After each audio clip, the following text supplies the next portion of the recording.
when you are soul tired, when you are always aggravated, when you are always forgetting priorities, you will relapse into sinful and unhealthy behaviors. That's the moments where you just want to escape. I feel like I've told people when they've come to me, they're praying and they're like, I'm trying to find the direction that God wants me to go. Mm-hmm. And they're praying and they're praying and they're praying. And I think sometimes they look at me like I'm crazy when I tell them, hey, sometimes you got to go on a maybe. All right, hey, everybody. Welcome back to the All In podcast, where we're on a mission to help you live all in whatever it is that God's called you to do. So through the podcast, hopefully this far you've heard conversations that have been helpful. Maybe there's been bite-sized chunks that have been applicable to your lives. But today's conversation is a repeat guest. We have never had someone back. Again, we've only been doing this for, a couple months, so it's not even that long. But Brandon Petty's with us on the podcast today. Brandon, thanks for being here with us today. Hey, man, it's an honor. I told you guys before we started shooting that either it's a huge honor to be back for a second time, or I totally bombed it the first time and we're trying to do this over. So I don't know if there was a podcast that we did that I had more people come up to me and say, I would like to hear more from that guy. Oh, wow. Than yours. I appreciate that. I think your story resonates with a lot of people, and just your approach to following Jesus and ministry, I know is refreshing to me, and I think it's going to be refreshing to a lot of people. But even though that was, 3-4 months ago, really quickly, just kind of sum up for people who you are, how you got here, where we're at right now. Give people a little bit of the lay of the land. Yeah, sure, man. Brandon Petty. We planted Generation Church in 2012. We actually celebrated 14 years as a church yesterday. So super exciting. I was in student ministry for 15 years before that. I thought I would always be a student pastor. Still love student ministry, and huge supporter. I mean, it's a huge vision of our church. And so I've been married for 23 years. You better get that right. I know it. It's Monday morning. So 23 years, 3 kids, one sophomore in college, one sophomore in high school, and one will be in middle school next year. So, good. But yeah, we started out in a school for 7 years. We were portable, set up and tear down. And then in 2019, we built our first phase. And then we actually started building coming out of COVID, adding on. And then in 2022, we opened up our second phase. And now we are prayerfully moving forward with trying to build our third phase. Wow. So yeah, God's been good, man. How I got here, I have no idea. God just has been so good to us. Yeah, man. So, but blessed, honored, and I get to build relationships with guys like you, and get to help other church planners. And we run a network called Landmark, 12 churches from California all the way to Florida. And our heart, man, is just encourage pastors, their wives, help strengthen leaders, and help start churches. Yeah. So where did that burden come from? Honestly, man, being in student ministry and serving under pastors who were alone. And for whatever reason, I think there's a element in the church world, especially in the American church, of these are my people, those are your people. Yeah. And so there's not a lot of networking. And I think even in networking in today's culture, for me, it gets really aggravating because it's a lot of showboating. And so I'm just not real big on fancy names, big rooms, all those. I used to care about that stuff a lot. But, man, I just want genuine relationships. I think genuine relationships helped save my life and save my ministry in 2015. And if it wasn't for that, and if it wasn't for counseling and real deep community, I don't know if I'd still be doing what I'm doing today. Yeah. And I think other pastors need that, even when they don't know they need it. And so if I can just be there, I know there are guys that we pour into that maybe right now they're not in that season where they realize, man, this is something I need. Yeah. One day they will. Yeah. And I just hope that I can use what the Lord's brought me through to help encourage pastors and their wives whenever they're going through their seasons of deep pain and heartache and loneliness and all of those things. Henry Nouwen wrote a book called The Wounded Healer. And that's just kind of how I see my life, man, is that we are wounded. As we bind our wounds, we help bind the wounds of others. Yeah. And that's just kind of my heart. So, well, you can tell it when you just sit in a room with you. Like we were at that event last week, and I don't even know, maybe 30, 40 pastors were in there. And you kind of brought attention to the fact that all of us know and are familiar with the environment that we're in. You know, there was worship songs, and we knew we were there to learn and maybe have some questions answered about ministry. But you took a moment at the top to kind of clear off the table of expectation and to just speak to the person in the room. Yeah, man. And I remember sitting there and watching you do that, and I was like, that's not everybody's gifting. I don't even think I could do that, because I am such a let's go, let's run, let's do it. I'm trying to make people cheer louder. Yeah, man. But you had a grace to like kind of slow everybody down, and I think it really opened up the room. But your church grew really fast, and I know kind of, what'd you say, 2014 was? 2012. 2012, in an age of where it was bigger, better, faster. You've had, I would say, a different approach in recent years where it's like bigger soul. Yeah, man. Healthier heart, all of these different things. How did you get from, I think a lot of times the type of person that is a church planner to now where you're so, I hope this isn't offensive, almost monastic in your approach to the things of Jesus and the scriptures. Was that somebody that came alongside you and said, hey, brother, you should read this? Was it like, how did you get there? Yeah, it's funny because somebody else asked me this question recently. And I think, that's the first assumption is like there's some sort of, I think we have this mentality of like, I'm going to go to this conference and learn this thing, or I'm going to read a book. And honestly, man, it was, the answer is not a good answer that people want to hear, but you have to walk through suffering. I mean, I think every area of growth in our lives comes from pain. I mean, it really does. And sometimes that pain is necessary.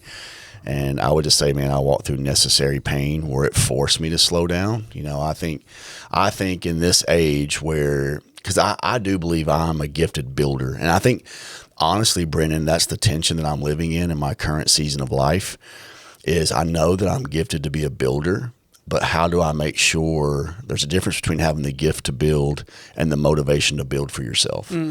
And so for me, it's like, how do I use God's gift with the right motivation? And how do I build something once and not have to tear it down and build it again? Yeah. Because some people have the gift to build, but they've never measured anything. They've never checked the soil. They've never done soil samples. They don't know how to lay concrete. So you can have the gift to build. I use the example of our house. I mean, my house is, they say about 15 years old. That's when things start falling apart. You have to change things and all this stuff. Well, we bought our house right as it was turning 15 years old. And, dude, I feel like we moved in 2020, and so we've been there 6 years. And dude, it's especially the last 2 years, we have poured so much money into replacing things. And some things, it's like, okay, we get it, it's aged out. Yeah. But honestly, some things where whoever built the house had the mentality of we got to build houses fast. And so like there was custom corners. There was, oh man, we had, when I'm telling you, we had 4 years of a living nightmare with our septic stuff. And it was just negligence. It was people who like, man, you could, from the distance outside looking in, man, they built a house. But when you're living in that house and you got, man, I'm preaching right now. When you're living in that house and you got to deal with crap, when you're standing in your own crap, when it overflows in the sinks and everything else because somebody didn't do their job, then you can boast about building something all day long. But at some point, you're going to have to deal with the pain of cutting those corners because you boasted that, man, I built 3 houses this month. Well, all 3 of those houses are going to have people who are going to pay the price because of your quickness to build, but not slowness to build accurately. I think about Mennonites or people like that who are just excellent builders. I mean, I would trust people like that building my house or building something over people who have these massive construction companies who just build stuff every day. I think people look at that and go like, oh, those are the pros. They know what they're doing. But in reality is we live in a society that wants it fast. They want it tomorrow. And then, you know what? We'll deal with the consequences later. Well, we're dealing with people's souls. And so the consequences aren't just like the roof's bad or the air's bad. It's like, dude, people are getting hurt because we're outgrowing the character of our leadership, and we're outgrowing the pace of how we can actually care for the souls of people. Yeah. I used to get so, I used to quote stuff like this too all the time when I first started pastoring. Like, man, we got, because healthy things grow. That's what people say. Healthy things grow. Yeah, talk about it. And I'm like, so does fungus. You know what I mean? Like, I think there's a mentality of like, we throw out these cliches like they're gospel. And it's not. I mean, if we're going to use that measurement, you look at how the church grew in the first place, and even how Jesus used the parable about how the kingdom would grow. It's the smallest of seeds. Yeah. And I don't think anybody has ever watched a seed go from seed to tree and watched every phase of its growth. Man, that's good. You just walk out one day and there's a tree. Yeah. Or there's limbs. And then Jesus said that one day people will build a nest in it. So think about this. You had 12 guys walking the earth for 3.5 years. And then at the cross, you have all these people leave. Then you have, the Bible says about 150 people in the upper room on the day of Pentecost. 150 people to where it is today. But it didn't get to where it's at today overnight. Yeah. Or in a 6-month building program. They wouldn't have made Outreach Magazine. No. And not only that, but like just Jesus's focus on like that permeating one-on-one discipleship, and how that actually grows the kingdom faster than having 1,000 people in the room. I think Jesus was always a master at like being able to separate the crowd, the committed, and those who were just like, you had people that were there because they wanted the miracles, they wanted the bread. You had people that were there that maybe heard a teaching that, man, I want to lean in a little bit more. Because when you think about the disciples, I think there's an assumption that, man, they just believe from the get-go. And I read this one time, I thought it was so good, is that sometimes obedience actually builds faith. And then faith leads to more obedience. Yeah. And so you cannot have faith without obedience. Yeah. And you cannot obey without faith. Yeah. And that's deep when you think about it, because there's a level of like, I know you're the Son of God. I don't have all this stuff figured out. Right. I don't even understand what you're teaching right now. Yep. But I know who you are. Yep. And so anyways, I'm probably rambling at this point. No, I feel like I've told people when they've come to me and asked for, they're praying and they're like, I'm trying to find the direction that God wants me to go. And they're praying and they're praying and they're praying. And I think sometimes they look at me like I'm crazy when I tell them, hey, sometimes you got to go on a maybe. Like sometimes faith is that very thing that, hey, it's not crystal clear, but it's clear enough for me to fill in the rest with the trust I have in God. Because in my experience, I'll get more clarity on the other side of obedience than I ever will on the front end of it. Well, I mean, it's Peter, right? Every step of the way, you see Peter being that prime example. Hey, put your nets on the other side. We've already done that. Do it anyways. Yeah. All right, at your word. And then you catch the fish and you're like, all right, I believe a little more. Yeah. Like it didn't make sense in the moment, but like there was something about when your faith is in Christ, not in the thing that you're doing. That's what actually continues to build faith and build obedience. And I think that's how growth happens. And so I think fast growth can be genuine. But what I've seen is what we call fast growth sometimes is actually slow growth. It's you don't see the behind the scenes of the stuff that's growing. And so I think there's a difference between adding a bunch of numbers quickly versus growth quickly. There's a huge difference. Well, even in your illustration of the house, I kept thinking, like, obviously the people inside the house know, hey, we got a lot of square footage, but a lot of problems. But people on the outside of the house may look at the house and say, oh, that's really impressive, and never know what's really going on behind the scenes.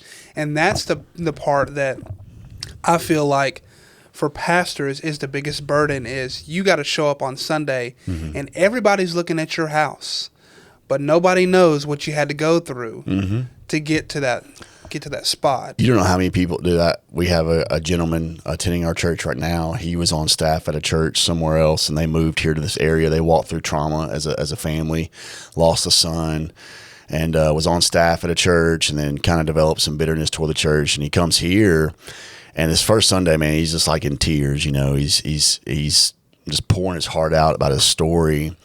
And he was just like, man, how did, this is amazing. How do you do, and he's saying all this stuff like, man, I wish I'd have found you guys sooner. I've heard people say this. I wish I'd have found you guys sooner. And I'm like, no, you don't. You found us right in the right season where God has you, because if you came in a different season, you may not have the same experience, so. Well, in that vein with, discipleship and stuff, something obviously, because we're in conversations. I was, again, in that room last week. Something that I've been kicking around is like, what really is discipleship in the life of a believer? Before I ask another question, explain to your best ability what it means to be a disciple. Yeah, I mean, everybody has their own definition, right? I think for us, we use the language of practicing the way, which is, be with Jesus, be like Jesus, do what Jesus did. And I think our modern context of disciple is so different. When we talked about this at the one day, where we have a learning definition that comes from a Greek heritage, which is very philosophical, very like, give me 3 points. I mean, our teaching and preaching, if you think about it, it's not organized from a standpoint of how like Jesus did it, or even very linear. Our teaching is very like ABC. I mean, maybe even when you were brought up, if you went to a homiletics class or a hermeneutics class where they're trying to teach you how to form an outline, you have your 3 points, you have your thing. And even like, and this is something Dallas Willard talks about all the time, we are really bad about trying to get people to do stuff. It's like at the end, I mean, if we're honest, I mean, it's the Andy Stanley model, which is, again, nothing, I'm not even saying that it's necessarily wrong. What I'm trying to get us to see is like, it also isn't 100% right. Yeah. Because what it does is it puts the emphasis on the teacher to make the student do what they need to do. And when you look at how Jesus taught, there was a Hebraic way to teach where it was very, very story-based. I mean, Jesus preached in parables. And sometimes preached in such like mystery that people were like, I don't understand. And he's like, well, if you had ears to hear, you would. You'd get it. You just walk off, right? Like we would find that very offensive in our culture because we're very like professor-like and like, give me the notes, give me the thing. And now we're so just oversaturated with information that people aren't learning anything. It's like we have more information access today, and yet we're dumber than we've ever been because we don't have any application. If it's almost like you would look at a civilization like ancient Israel and think that we're better because we have all this technology and information. But I want you to think about a 10-year-old Hebrew boy that had zero ability to read or write, but could recite the entire Torah. That blows my mind every time. But it just shows you like how we view learning. Like we really put a more emphasis on the teacher and their abilities and their gifts and this outlines. I used to put so much, and I'm sure you've been there, where it was like, I wanted to know, man, how was the message? I wanted to know, like, I based it off of like how many people gave their heart and life to Christ, or how many people did XYZ. If I gave a challenge, like I'm learning, and it's still a tension with me. I'm learning to live in the tension of like, and you guys go wrestle with that this week. Come back next Sunday, and what you'll find is you're actually going to be fishers of men, because to capture people's hearts, because that's what Jesus was telling Peter when, like, I'm going to make you fishers of men. He's not just using some sort of like cool metaphor. He's like, you're going to actually capture the attention and the hearts of people. And that's what Jesus was the best at. And so, when you talk about being a disciple, it's like, well, we need to learn from the master. Like, he is our ultimate mentor. He is our ultimate teacher.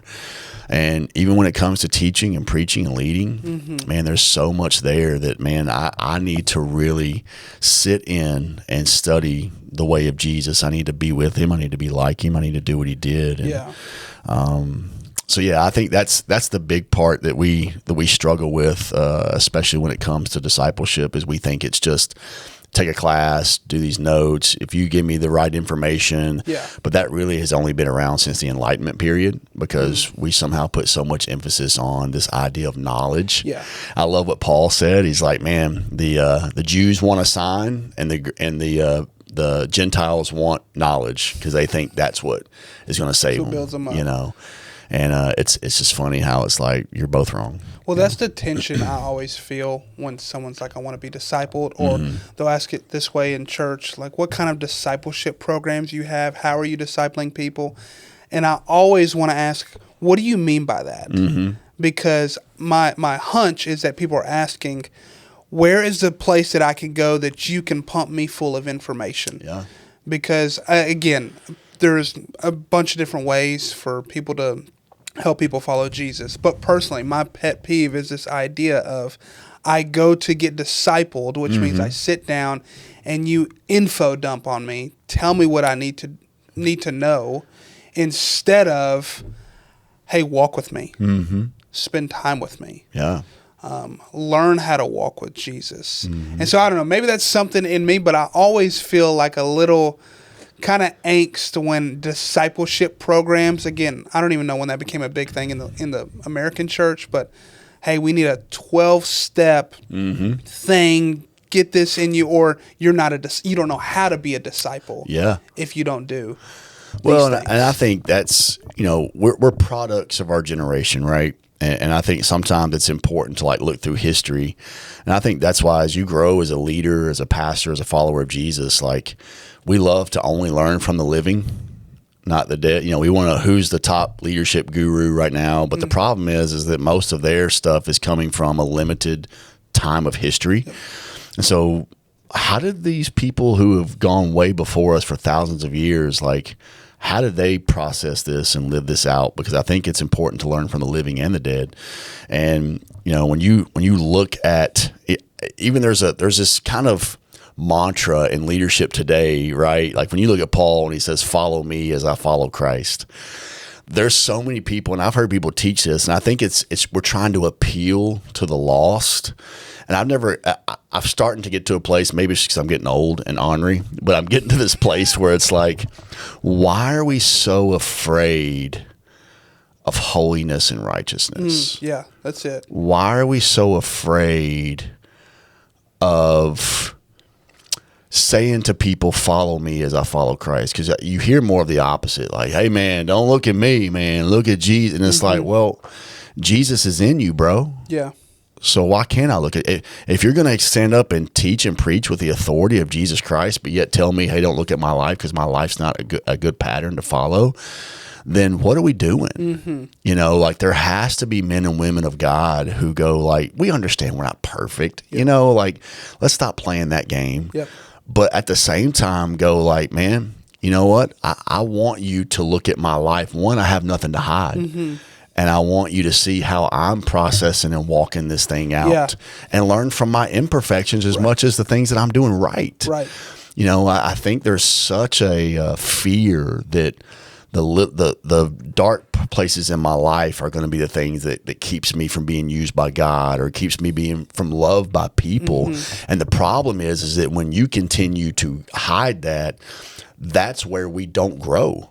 Because we're not letting light expose it. And so it's only when we're exposed that we go like, man, it'll either lead you to repentance and growth, or it'll lead you to becoming a fake person where you're continuing to hide the parts of your life that you think.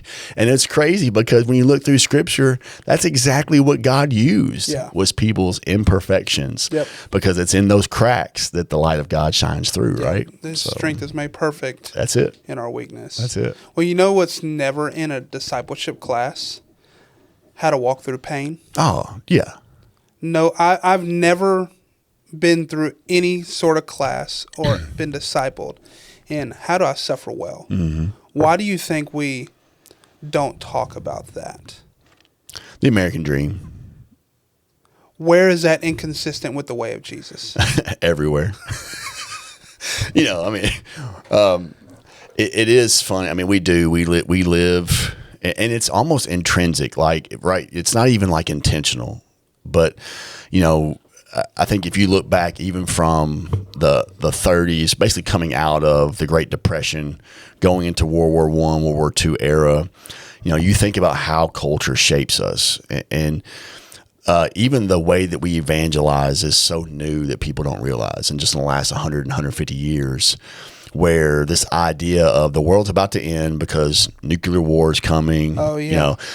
We can't imagine being kids. I don't know about you guys. I know I'm older than you, but, our drills were tornado drills. It was like, we're going in the hallway and you guys are going to get up against the wall and this is going to save your life when a tornado rips through this building, right? Get under your desk. Yeah, get under your desk. It's basically just, hey, we want to make you feel better, before you die. But I joke, but what I'm getting at is, like, there were people who as children were told, like, this is how we're going to respond when a nuclear bomb drops. Like, there were actually drills in school. I can't fathom that. Yeah. If you live in other places of the world, it's common, right? If you go to Israel, all the buildings are built with concrete reinforcement because there's a possibility that a school. Imagine being at school and you're having to walk through not tornado drills, but bomb drills. Knowing where the shelter is. And that's just a common way of life. Yeah. But there was a time in America, like, during World War II, where that was a real fear. Communism and nuclear war were at the top of the fear list in American culture. And what it created is this idea of, like, we don't have time to slow walk discipleship. We got to get more people into heaven. And so there's this, like, quick fix of, like, hey, if you were to die tonight, do you know where you would go? And if not, how do I walk you through this idea of repeat this prayer? Because the idea is to win souls. Yeah. But when I read the Gospels, the idea wasn't just to win souls, but it was also to heal them. There's this idea of, like, character transformation and soul transformation that just lost its way out of the local church. And you would see pockets of it revived, right? You see the Jesus movement, you see, like, revival spark here and there, but there's still just this resistance against slow, consistent. I tell you the word that is missing from the modern church, and it's perseverance. There's no, and so then you had the 80s hit, and the 80s is when, like, America hit its stride. Like, it was the economic boom. You had the people coming out of all these wars. Now, Vietnam's over, all this stuff. And, man, it was all consumeristic. You think back to, like, most of the culture shaping things happened in the 80s. You got the Rocky movies, you got Coca-Cola, Pepsi. The products are booming. Iconic McDonald's, iconic stuff, man. And so that shaped, my childhood.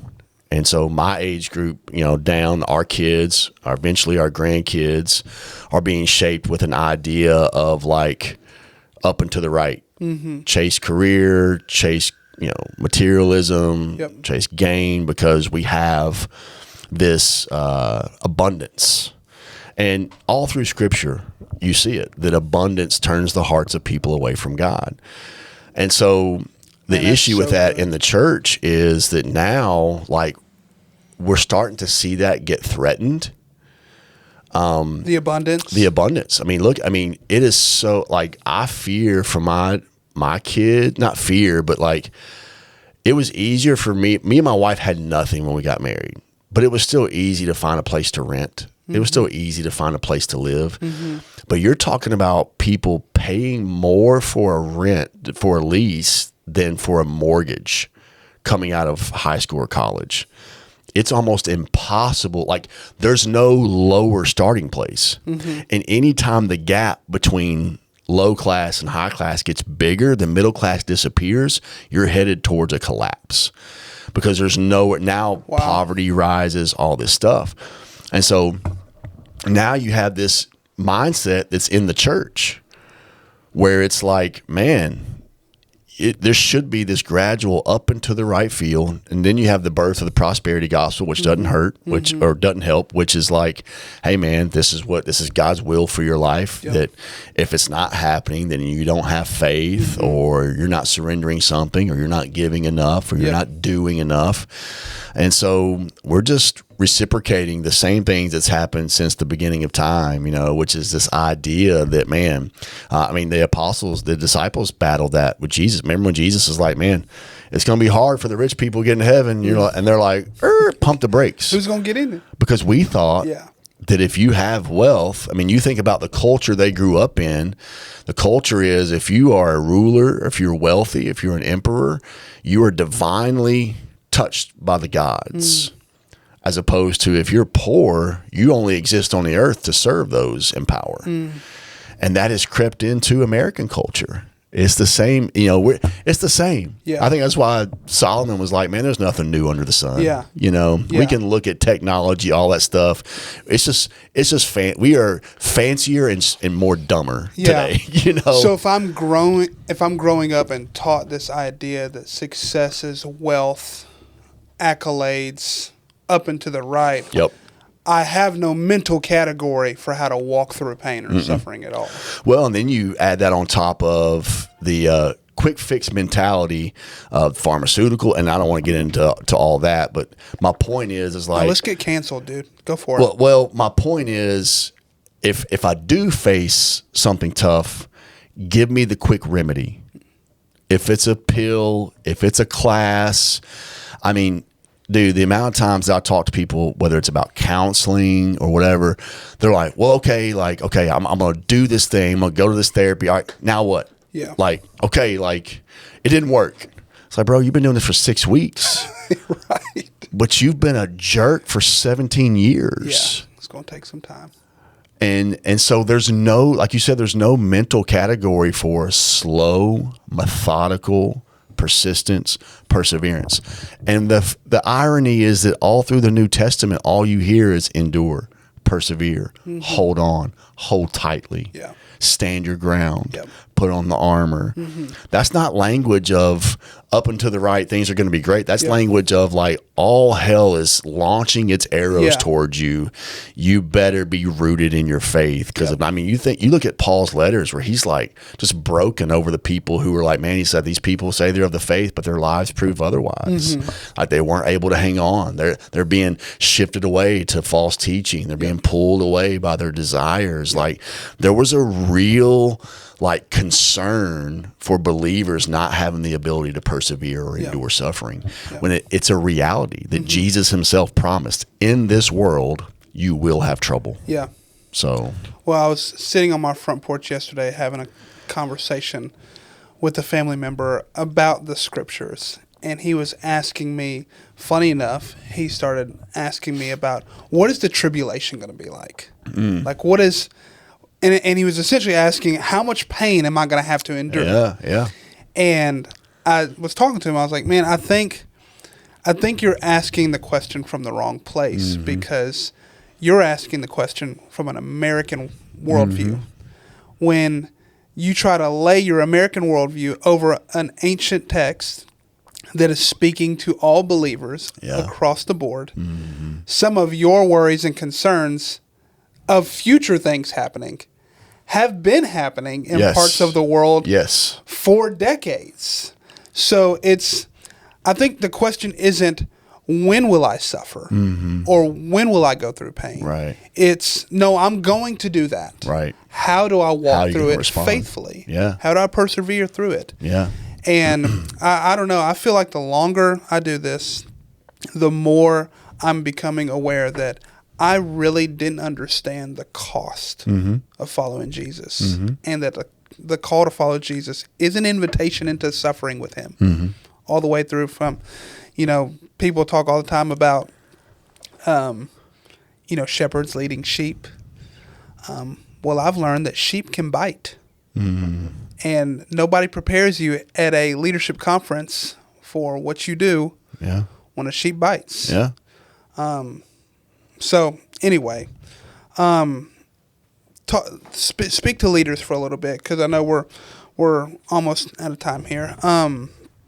Speak to leaders a little bit about how to lead well through pain, not only personally, but hey, this isn't going the way that I thought it was going to go. Whether I have some issues in the camp, I got some issues in my personal life. maybe from your personal experience, how do you lead well in the midst of pain? Man, that's a really good question. I think, I guess speaking from my own experience, I think I had to we talk about this era of deconstruction. I think people have to deconstruct, what are they really called to? I think I wrestle with my calling every day. I don't think there's I think there's a couple of ways you face it where you're like, well, man, I'm just called to pastor, so I got to get through it. I got to do this, I think Jesus gives me the opportunity to wake up every day and go, you sure, bro? Mm-hmm. You sure? I don't know, God. I think I had to deconstruct my ideas and my expectations of what it looks like to be a pastor or to be a leader. I think I had to wrestle with man, did I get into this because I wanted to be a popular preacher? Did I get into this because I wanted people to repost my sermons? Did I get into this because I wanted to go to conferences and people go look, there's that guy with a large church? That sounds elementary, but I don't think there are a lot of leaders who really sit down and deconstruct their own calling. Because what I know is that I came out of an era of church planting where every youth pastor eventually is going to be called to plant a church. But really it's just because it was the sexy thing to do. Yeah. When you say that, it's funny how none of these people are called to go to Afghanistan and plant a church. They're all called to Franklin. They're all called, they're all called to, and then you hear that too, major cities, that's where the people are. I guess the rest of the world can just go to hell. Mm-hmm. I don't know, I don't know. But I think there's this idea that we don't realize that sometimes we shape our calling by our own internal desires and motivations.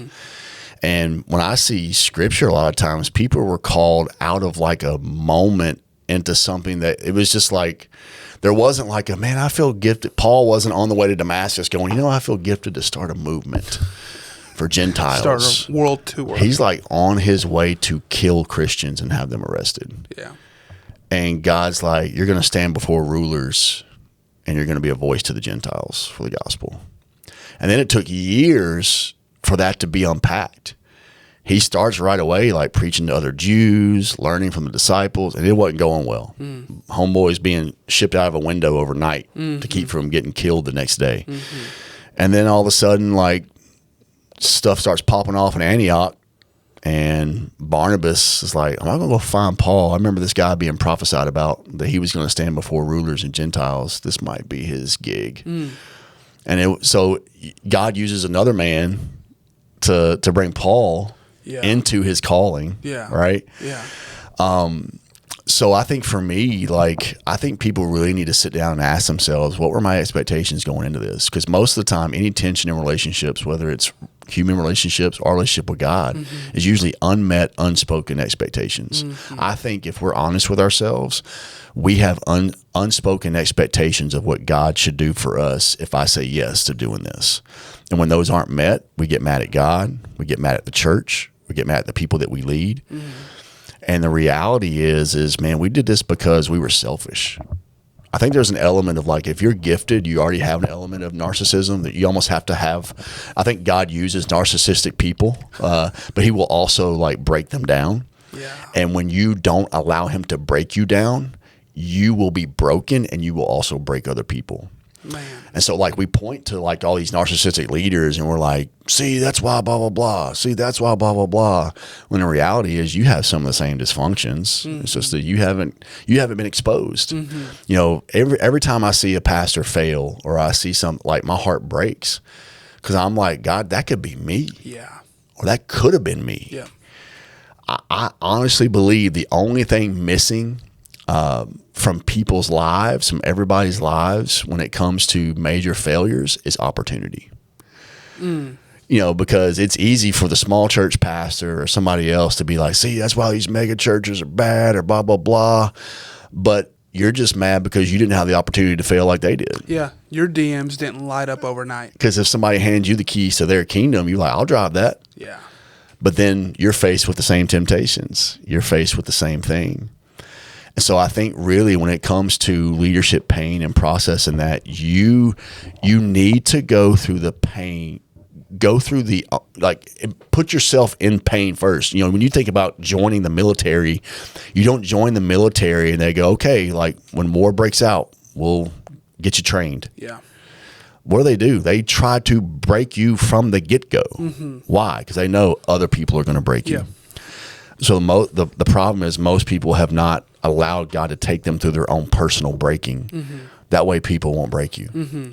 Now I should go into every Sunday. I know, like a lot of my prayer, my mental preparation isn't even based around my sermon. I've come to just say, God, like you do what you do with that. Like, you know, it's not that I don't prepare, yeah. But I think we put so much emphasis on our notes, on our communication, that our hearts aren't prepared for the conversations we're going to have around the altar. Man. Our hearts aren't prepared for the conversations or the families we're going to meet in the lobby. Because I tell people the reason why I'm tired on Sunday is not because I preach 4 times. I'm tired because I've got to sit and pray with somebody who just lost their son and then turn around and like smile in front of the church again and preach. Yeah. That takes somebody who's able to bind wounds while you are also binding your own wounds.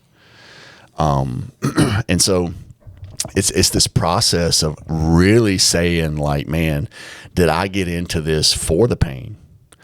You know, there was a reason why when Jesus comes into Jerusalem, the Bible says he had compassion on them because he saw them as sheep without a shepherd. Mm-hmm. And the Bible says he begins to heal all the people that he sees and takes away sickness. I mean, we can't comprehend that because we're just like, man, let me pray for you. You got a cold today. Let me pray for you. But you're talking about people who had deformities, leprosy. Yeah. People with seizures, convulsions, demonic, like the sights, the smells, the trauma. Yeah. I can't imagine in Jesus' human body what that felt like when he laid down at night as he prayed to the Father in the middle and then got up at 2 a.m. And was going before the Father of like, man, don't let this keep me from following your will. Mm-hmm. And I think, you know, we read stories out of the Bible like they are distant from us. And it's like we're living out this same battle in the same world. We just have nicer clothes and more technology. No, that's it. It's funny, the podcast name is All In. I think a lot of times people don't go all in with whatever it is that God's called them to do is out of a fear of what's it going to cost me. Absolutely. How much pain can I take? What am I going to sacrifice in the process? What if my expectations aren't met? Mm-hmm. What do I do with that? If I'm going to go all in with this, whatever that costs me, what do I do if it doesn't match the picture I saw in my brain? And I feel like as believers, a lot of time, that's what we buy into Jesus thinking it means X, and we realize really quickly through reading the pages of Scripture, but also lived experience, whoa, why does this... It was interesting, the people that, when we first started the church, that would give their lives to the Lord or say yes to building with us, they would come to me and say, why does it feel like my life got worse when I gave my life to Christ or said yes to stepping into kingdom building?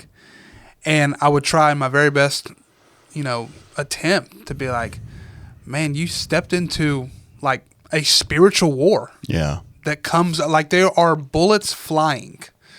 The only problem was your lived experience before was you were in CENTCOM. You were on the sidelines. Yeah, man. But this whole thing is spiritual in nature, so pain is going to be part of it. Well, and it's funny too because when people talk like that, I'm like, bro, you were still in the same mess. It's just that you were also feeding your flesh. I mean, the Bible says sin is pleasurable for a season.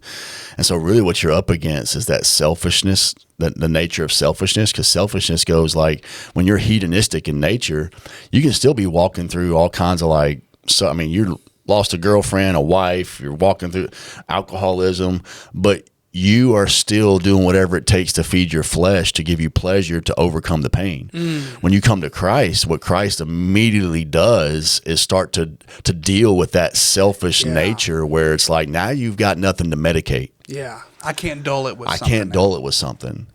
And when you think about that on the cross, right, where they're trying to offer him, you know, the sponge with the vinegar, and that was a way of dulling pain. They would give that to them to numb pain, and Jesus refused it.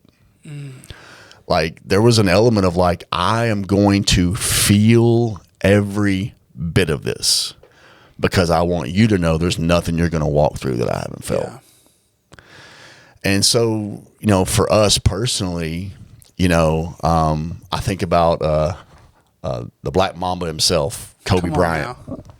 He made a comment one time in an interview after a game, and they were just talking about like, man, how do you feel? I think it was maybe when he was first out of high school going into the league. How do you deal with everybody's expectations? And he just laughed. And he's like, I don't even think about that. He said, because I'll promise you this, there's no one that has higher expectations than myself for myself. And so I think there's a level of like, man, you're going to experience pain. Like, there are people who are going to hurt you. There are people who are going to leave. There are people who are going, all of these things. But I've learned to grow in such a way where it's like, but nobody's hurt me more than me. My selfishness, my narcissism, my lustful pleasures, my things that I have built up in my motivations. It's funny that, you know, everything that's wrong with us is everybody else's fault. You know, and so what that does is it gives us an excuse. We play the victim. And pastors who play the victim, like, and it's not saying that your pain's not valid. I'm not trying to excuse that at all, because I have been there. There are still relationships that I mourn, all those things. That's not what I'm saying. But what I am saying is, like, if you can humble yourself enough to take responsibility for the own pain that you've caused yourself and how that is bled out onto other people. Yeah. I think it's, I wish I could remember the author, but there is a book called Leadership Pain. Sam Chan. Yeah, Sam Chan. I would encourage everybody to read that book. It is an incredible book. That and The Wounded Healer by Henry Nouwen.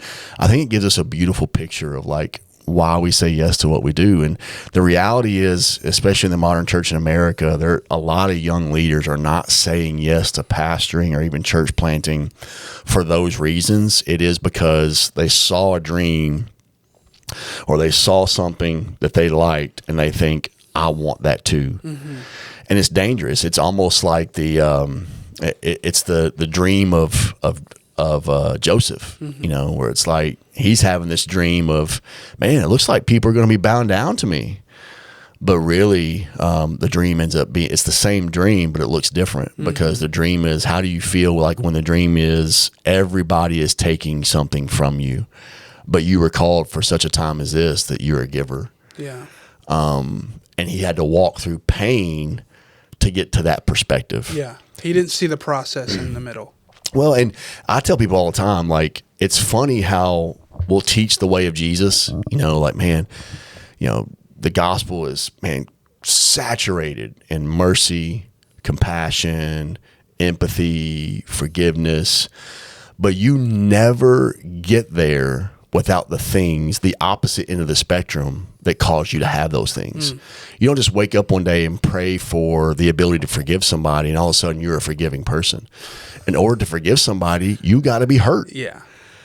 And so it's just funny how, like, we only preach about the positive side of the perspective, but it actually takes the opposite end, the negative, the suffering, to help us to experience that. The only reason why I experience incredible joy, gratitude, and grace today is because I walked through seasons of extreme trauma and pain and hurt. Yeah. Because that actually led me to the joy.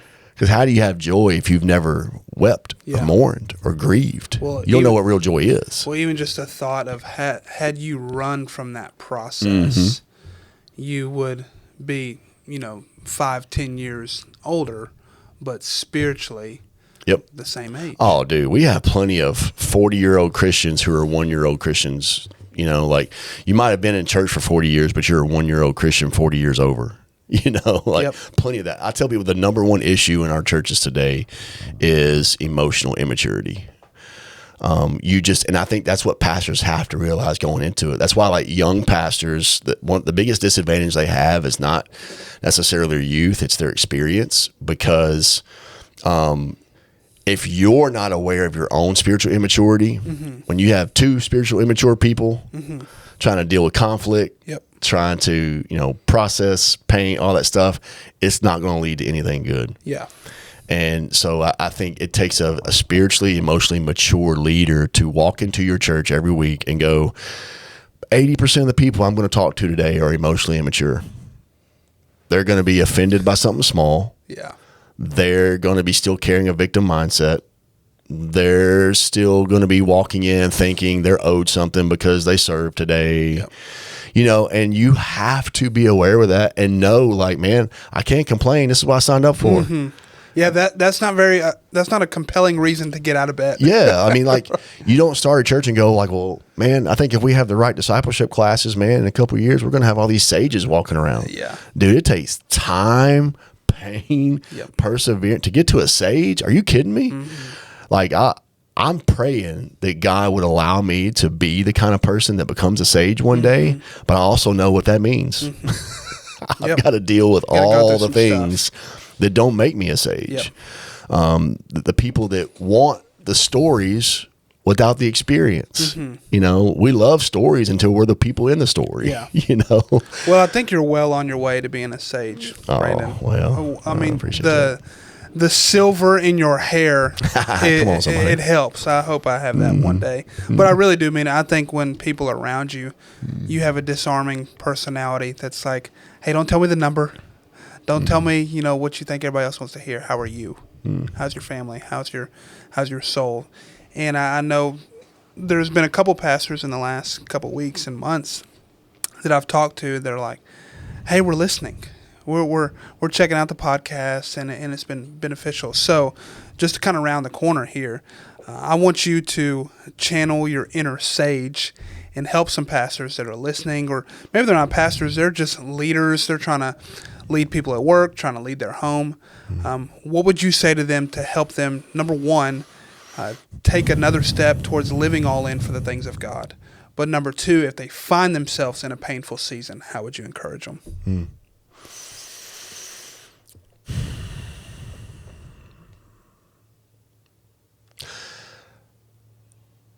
I think I'm reminded of there's a couple of people that Jesus encountered when it kind of just walks through a short stint where it's like one man comes up and goes, Jesus, I'll follow you anywhere you go. And what's interesting is he's the only person out of the three examples given right there. Because if you read the examples, Jesus is like basically giving them up the road for like, one's like, I want to follow you, but first let me go do this. I want to follow you, but first, and Jesus is calling these people. There's only one that he doesn't call. The guy actually offers. And Jesus tells him no. Wow. And that's always stuck out to me. Because one, like, you got to be called. But two, I think Jesus always just had an element of like, are you sure? Are you sure?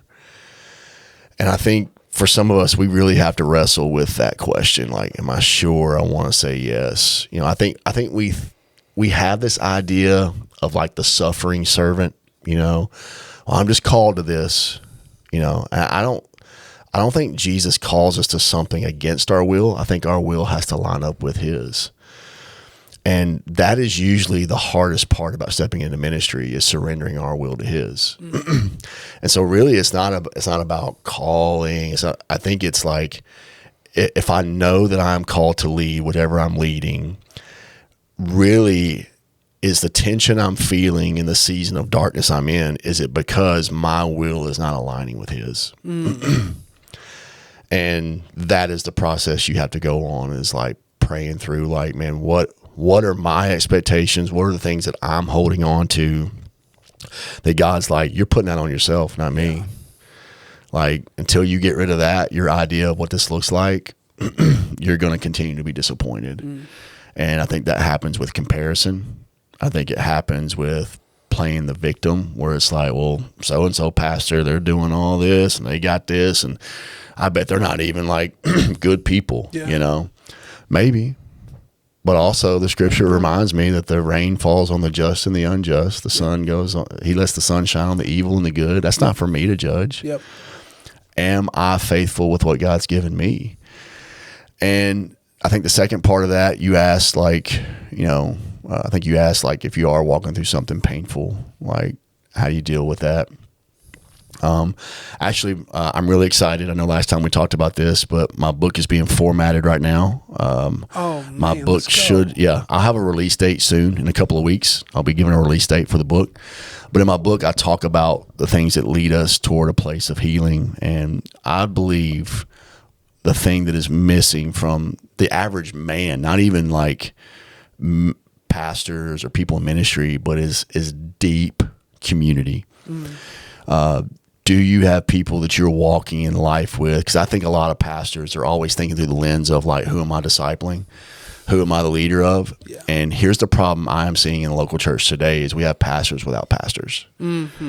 And we have musicians without pastors. I get so sick and tired of seeing churches hire worship leaders to play music, but they're not even pastoring their worship leaders. Their worship leaders don't submit to any kind of spiritual authority, you know. So now you live in a land where everybody wants to be Brandon Lake and everybody wants to be these cool musicians that make music and do all this stuff, but they don't even have a shepherd for their soul. And so now you just are breeding more and more people who are narcissistic, selfish, and they're going to end up with moral failures. They're going to end up walking down a pathway of pain that's going to destroy them. And so I really would encourage every person that's listening, like, you need to find a small group of people and walk and man, bare your soul. Like, the group that I'm a part of, every 6 weeks we do what's called soul check-ins. And so it's just like, man, we walk through the acronym. I can't remember if I shared this last time, but it's FASTER. The acronym is FASTER. The F stands for forgetting your priorities. So, like, in your life right now, are you in a season where you feel like, man, my life is not prioritized? I'm forgetting what's most important. The A stands for anxious. Are you finding yourself anxious every day? S stands for sped up life. Do you feel like, man, your life is just sped up too fast? The T is for ticked off. Do you find yourself aggravated easily, angry easy? E is exhausted. That could be spiritually or physically. And the R is relapse. The R is always a result of the other ones being unhealthy, because when you are soul tired, when you're always aggravated, when you are always forgetting priorities, you will relapse into sinful and unhealthy behaviors. That's the moments where you just want to escape. People escape to pornography. People escape to unhealthy emotional relationships. People escape to drugs or alcohol. I think that's what's fascinating and not surprising. I think that's surprising to a lot of people when they read about, like, I didn't know that pastor had an alcohol problem, or I didn't know that pastor had a porn problem, whatever. But it's because they have no one to bear their souls to. There was actually a famous pastor who recently had a huge moral failure, got a divorce from his wife, and his wife was on a podcast and shared, like, she knew about his struggles, and he literally told her, because she would say, hey, you need to talk to someone, you need to be in fellowship, and he said no. He said no one can find out about this, and ended up destroying everything. Because there's a level of, there's that movie Hercules with The Rock in it.